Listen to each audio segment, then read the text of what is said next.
Hey guys, what's up and welcome back to another flying video. In today's video we're going to take a look at a little clip from my commercial cross country from Riverside up to Bakersfield, California.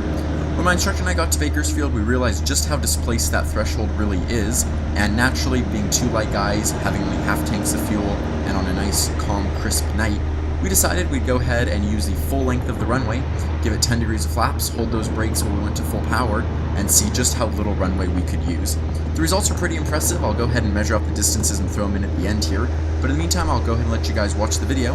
As always, fly safe and keep the blue side up. I'll catch you guys in the next one.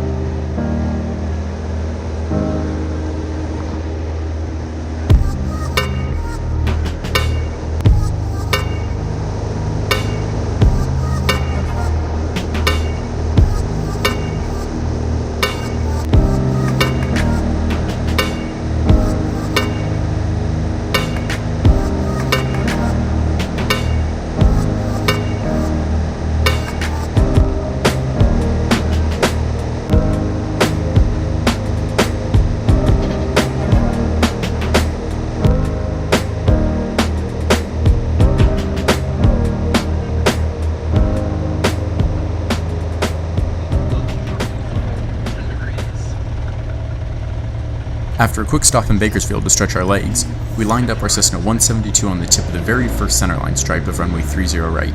As we roll down the runway here, I'll go ahead and count the number of stripes we go past.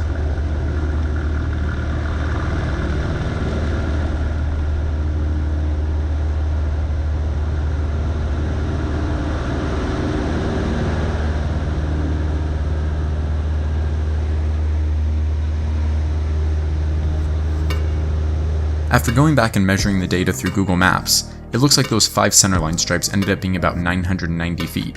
Now the interesting thing is, going back to the POH for the conditions for that night, we really should have only needed 830 feet to rotate.